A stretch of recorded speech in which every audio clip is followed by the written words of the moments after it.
I did a DNA test on my first child after my wife got pregnant with our second child, because I've had a vasectomy and confirmed that I'm still sterile, and I found out I don't have any biological children and she's been cheating on me this entire time. Posted by you/Throra2 unsure. We spent 2 years together in college and got married the fall after we graduated. We spent 2 years exploring our relationship and finally settled down, ready to raise a family. She got off birth control and her libido took off, but it took 3 years for us to get pregnant. Eventually, we had a beautiful girl. After a couple of months, my wife got back on birth control and had a hard time with it. Her doctor switched her medications several times, but she experienced bad side effects with each one. We talked about it and were unsure if we wanted another child. Since it was easier for me to get a vasectomy reversed later if we decided to have more children, I had the operation. That was 3 years ago. After coming off birth control, my wife felt better, and Segs has been worry-free since we could no longer get pregnant. We actually have Segs more now than we did in college. Then, 3 weeks ago, my wife was late for her period, which isn't that unusual for her. I noticed she had some tenderness in her chest and started showing what seemed like signs of morning sickness. I know there have been cases of nature reversing vasectomies, so I went to the doctor and had my sperm count checked. The verdict was that I'm still sterile, but I didn't tell my wife. My wife eventually went to her doctor and confirmed she was pregnant. She asked me to go to my doctor to get tested. I didn't go right away because I was literally sick from the stress of the situation. I had all sorts of sick scenarios going through my head. In the end, I got retested and took my daughter in for a DNA test. I got both test results back today and got violently ill after reading them. Yes, I am sterile, and no, my daughter isn't mine. When my wife got home, I showed her my test, and she denied any wrongdoing, claiming there was a problem with the test. I showed her the test from last week, and she broke down crying. I finally got her to tell me who she had slept with and that it only happened once, that the condom must have failed. I made her tell me the story 3 times, and each time I asked her if that was the whole truth and if there was anything else she needed to tell me because another lie would mean we were through. She said that was the only time and that she had never done anything like that before. I told her how much this hurt me and asked how she could do this to our family and if it was worth it. I asked if she wanted a divorce, and she pleaded with me to forgive her and put this behind us. I said I couldn't raise someone else's child and asked if she would be willing to terminate the pregnancy in order to stay together. She cried the rest of the night, but when we went to bed, she said she would do whatever it took to save our marriage. I never brought up the DNA test. I will contact a lawyer next week to see what my options are regarding child support for our first child. If she had come clean about the father of our first child, I could have swallowed my pride and tried to work to forgive her, but she thought she was in the clear and didn't need to confess to anything else. There's no telling what I'll never know. Top/relevant comments. Additional info from OP. Depending on my lawyer's advice, I plan to tell my mom and dad about the situation ASAP before my brother lets it slip. Editor's note, OP mentioned in another comment that he broke down and told his brother, who is the only one that knows so far. If my wife doesn't tell her family about the affair, I will if we go over there for Christmas. I may reveal a copy of the DNA test then as well. I know from friends who have gone through divorces that moving out is a bad idea for a legal claim to the house. Again, it depends on what legal advice I get tomorrow, but my wife doesn't have anyone nearby she could move in with, and her moving back home would mean not being able to keep her job. Some people here and a couple of friends have said I shouldn't turn my back on her/our daughter and that it's not her fault. But she has her mom's green eyes and blonde hair, and I know that when I look at her, it would be like rubbing salt in an open wound. A healthy relationship with her going forward isn't likely. A few weeks ago, I was hurt but kind of numb. Now I can feel the resentment, anger, and maybe even hate starting to fester more and more each day. I think a check-in with my doctor may be in order to see if he can refer me to a therapist or counselor. Commenter. Quick question, is the affair partner married or in a relationship? Is it possible that they're the father of both children? If they are married, then she needs to contact the affair partner's wife. OP's response. The affair partner is married but didn't live in our state when the first child was born. I have no evidence that she's telling the truth about who her affair partner actually is, so telling his wife without proof seems unfair if my wife is lying. OP adds an edit to his post. My lawyer is awesome. She had me bring in a bunch of paperwork, bank statements, and my medical and DNA results, and had me tell her my story. Her assistant sat in with us and took notes while my lawyer went through my documents. After I finished, she asked a few questions and spelled out my options. I live in an at-fault state, which is good and bad, good in that it gives us leverage, bad in that it takes longer and is much more expensive. In the case of the first child, if my wife agrees to sign the papers, my liability for child support is an easy fix. If she doesn't agree, then a court-ordered DNA test and a judgment from the court can remove me without my wife's consent. Either way, I will most likely not have to pay child support. One way is just more expensive than the other. Since my wife has a good job and earns close to what I do, she didn't think the judge would award her any alimony. All of that, plus dividing up property and other things, can be negotiated before a judge gets involved. The bad news was that due to the holidays, they couldn't have the papers ready before Christmas, but definitely would before the end of the year. She advised me to say nothing until she got served. She gave me a list of things to do before and after Christmas, before they served my wife. One thing they did point out was that since we were actively trying to have a baby, there was a possibility that my wife didn't know that the child wasn't mine. My wife has an appointment with her OB tomorrow. Commenter 2. What was her response? Is she going through with the termination? Ops response. I believe so. She has an appointment with her OB tomorrow. Commenter 2. I hope she's not making the decision based on your suggestions about a possible reconciliation. She should be making an informed choice. It would be terrible if you implied that there was a chance to work things out if she got a termination, while knowing full well that you never intend to stay with her. Ops response. No, she has no desire to carry this baby to term. She told me this morning before I left for work that it was best for everyone involved if she had the procedure done. Evidently, her affair partner knows and wants her to terminate even more than I do. Commenter 3. The fact that she is still in contact with the affair partner is not good. Ops response. His son goes to the same daycare as the daughter, so they run into each other during drop-off and pick-up sometimes. I'm picking up the daughter today. I was thinking about asking him if he's told his wife yet. Additional info from Op. I went by the daycare to pick up the daughter and was hoping to have a word with the affair partner. As luck would have it, his wife was picking up their son, and we were able to have a conversation. I told her that her husband would be relieved that my wife had terminated their pregnancy. She grew quite upset, and I gave her my business card and said my wife was planning on calling her and explaining everything. I got home and told my wife I had scheduled a meeting with a marriage counselor for after the first of the year, which perked her mood up a bit. She started talking about how happy she was that I was making an effort to move past this. I didn't tell her that the session was required by the court because of a divorce involving a minor child. Then my phone rang. It was the affair partner's wife. I put it on speaker, sat next to my wife, and said it was for her. It didn't start out well and went downhill fast. My wife's story contradicted itself a couple of times, and that was not missed by the affair partner's wife. She maintained it was just segs and kind of threw the affair partner under the bus a little toward the end. There was a lot of name-calling from the affair partner's wife and crying on both ends of the phone. After she hung up, my wife got mad and asked why I had talked to her. I said that telling his wife about the affair was part of our deal, and I just stumbled on a chance to set that up at the daycare. I fixed myself a drink and came back into the living room to see her texting on her phone. I got close enough to see what she was typing before she realized I was there. I told her that if we were going to get past this, she would have to go no contact with him and ask to see her phone. She agreed not to contact him again but said her phone was private, so I dropped it. I asked if she had had a chance to tell her family about all of this yet, and she said no. I just let it go at that. Update 12 days later. So I met my sister at my house, and we started moving my stuff to her house while the divorce goes through, or at least until my soon-to-be ex-wife leaves and I get possession of the house. We took 4 carloads to her house and came back for the rest. My sister felt it was important for her to be there for support and as a witness. I also moved the nanny cam into the living room so it could record everything to the cloud. At about 10:45 a.m., I got a text from the lawyer saying she had been served. I sent her an email saying that I was at the house when she was ready to talk. A couple of minutes later, I got a text from my wife saying, "Why? Blah blah blah." So I resent the first text and waited for her to get home. She sent several texts and voicemails. They didn't mention anything about cheating, just how she thought we were working this out and that she thought we would sit down and have a conversation before proceeding with a divorce.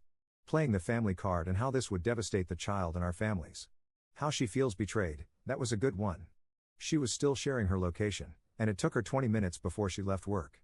She then stopped at a nearby Walgreens for a few minutes. The purpose of the stop at Walgreens became clear as a police car pulled in behind her in the driveway. According to the officers, she got the police there because she said she was afraid and that we had guns in the house. I showed the officers my empty gun safe and said that I had removed them to another secure location. We went back to the living room, and I showed my wife the paternity test that I had done, which showed her daughter was not mine. Her response was denial and disbelief, which appeared genuine.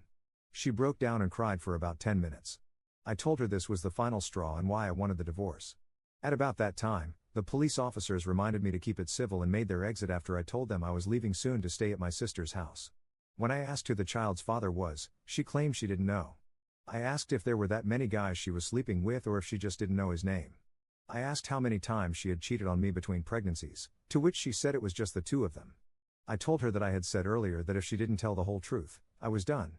I reminded her I also told her that I couldn't/wouldn't raise someone else's child and that she had better figure out who the real father was because I wasn't paying child support for someone else's baby. She wanted to know what we were going to tell our daughter, and I said that was up to her because this was her mess, and I wasn't taking the blame or cleaning it up for her.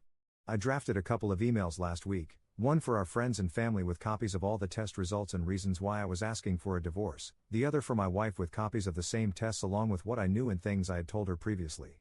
I had to run it through my lawyer and make a couple of edits before she signed off on it. I sent copies to all our friends and relatives when she pulled into the driveway this afternoon. Most of the feedback has been one-sided and very colorful. In the end, I told her if she had been truthful, we might have been able to work things out.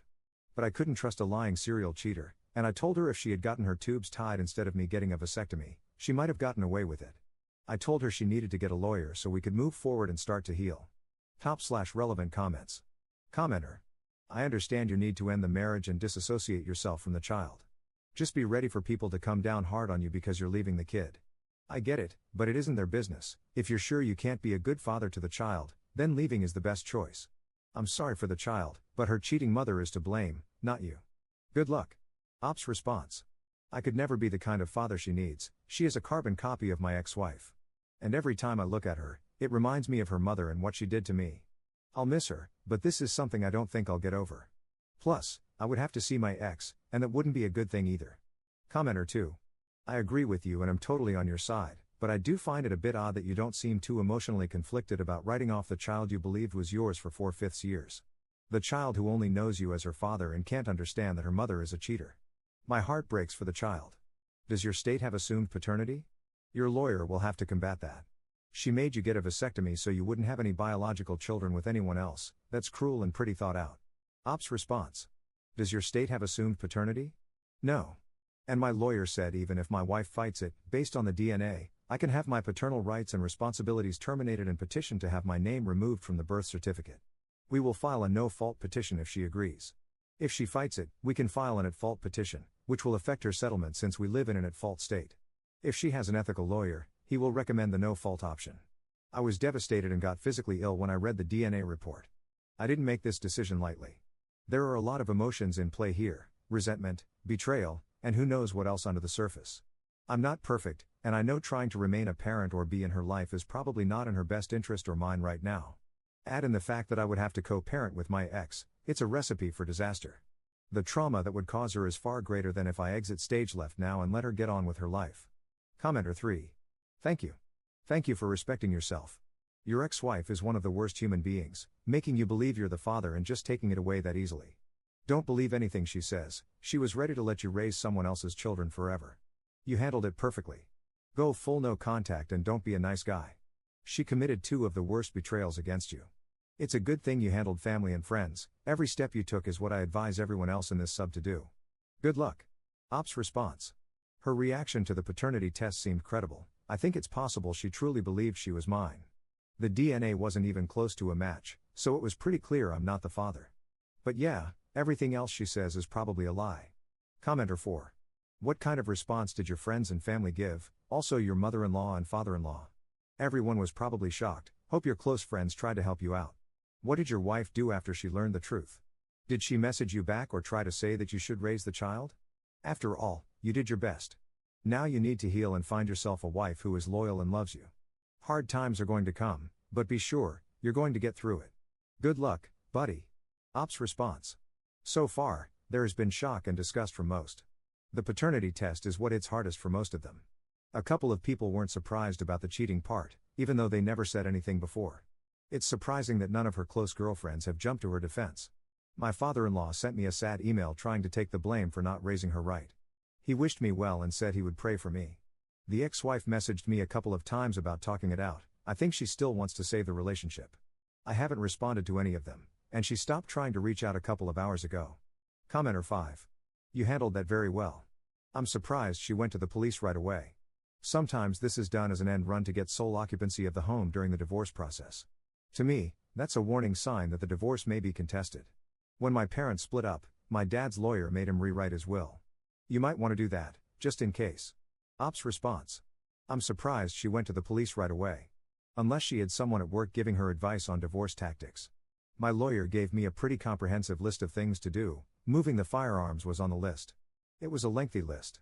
Since we're living in an at-fault state, and with the evidence we have, if she contests the divorce, it will not go in her favor. Op adds an edit to his post. We had our second meeting with the lawyers today, and we signed off on almost everything except the house. We're still waiting for an appraisal to come back to figure out the split. Motions were filed today, and a court-ordered paternity test was scheduled for all three of us. Since my soon-to-be ex-wife didn't fight me on anything, we filed a no-fault divorce petition. If everything goes right, I get the house back on February 15th, and the divorce will be final on April 5th. The lawyers did a better job keeping us separated and limiting the conversation between the two of us. I was a little worried when she came in, pale and with no energy to speak of. I couldn't tell if it was lack of sleep or maybe over-medication. She just stared out the windows as the lawyers read everything to us before we signed some of the papers. Walking out felt like I had shed a giant weight from around my neck. HR got me signed up for therapy tomorrow. My boss had put a bottle of champagne on my desk and offered me some time off if I needed it, but I told him I was excited to get back to work. Comment updates 1 to 2 months later. Commenter: how are you doing? Can you give us an update? Ops response: my ex got her share of the equity on the house and has already moved into her new apartment, and I move back in tomorrow. The court-ordered DNA test came back, and the judge has approved the motions to terminate my parental rights and obligations. The divorce won't be final until April, but for all intents and purposes, I'm free. The only contact I have with my ex is through messages via my lawyer or meetings at the lawyer's office with her present. I've blocked my ex and some of her family and friends. She has said she wants to sit down and talk at some point, but my lawyer said it should wait until after the divorce is final. I had dinner with the affair partner's wife again, as we keep each other up to date on our ex-spouses. I almost feel sorry for him. She got him fired and is determined to drag out the divorce and inflict as much pain as possible.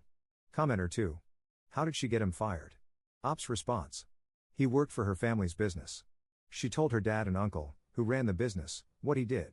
She didn't have to ask twice. They took his laptop, company phone, credit card, and company car the next morning with no notice. All he got was a cardboard box with his personal stuff and was escorted out. All in about 15 minutes. Commenter 3: you had dinner with her twice. I get the impression that you like her. You could have easily caught up over the phone. Sometimes both betrayed spouses become support systems for each other. It's not uncommon for both betrayed spouses to really like each other and for more to develop, or am I reading into this too much? Ops response: comrades in arms, so to speak. We've been able to fill in the holes of what we know about our spouses' affairs. And we both have a macabre interest in the fate of our exes and their affair partners. Commenter 4: did you ever learn the identity of the father of the 4-year-old? And or the circumstances of how she ended up getting impregnated by another man? Ops response: she told me his name. I remember meeting him on a lake trip. That was the only time I remember seeing him. I don't know if she has contacted him or done a paternity test or not. I didn't ask for any details. I really don't care at this point, and I'm not sure I would believe anything she told me anyway. Commenter 4: it's not the same man as the recent affair partner? Ops response: no, the guy who fathered her daughter. We met him over 4 years ago. The recent affair partner she had only known for a short time. They're from different parts of the country as well. Second update 1 year later. So throughout and after my divorce, I have kept in contact with Sharon, the other betrayed spouse, as we had shared details about our ex's affair, and both of us were interested in the consequences our spouses ended up suffering. We provided each other moral support. We talk on the phone and usually have dinner once or twice a month to catch up. Last month, Sharon said that one of her friends was getting married and had invited her to the wedding. Her ex, Stan, was also invited, as he was a friend of the groom. Her invitation included A+1, and she pitched the idea of me going with her, both as moral support and as a dig at her ex, Stan. It was a weekend event, and we would share a room with double beds, strictly platonic. The idea amused me, so I agreed. We flew in the day before the wedding and had dinner with several of Sharon's friends. I was introduced as her friend, with no mention of our history or the divorce. We didn't run into Stan until right before the ceremony, as they escorted us to the bride's side while Stan was seated on the groom's side. Needless to say, he was less than pleased and kept looking over at us, something Sharon was well aware of. At the reception, we were seated with some of Sharon's friends from the night before, and we picked up where we left off. Everyone was quite engaged. Stan was seated at a table across the room from us but in clear view. We danced quite a bit together and probably drank more than we should have. There was a brief confrontation between Stan and Sharon, but her friends diffused it quickly and spirited Sharon away. At the hotel after the reception, we had drinks with 2 other couples.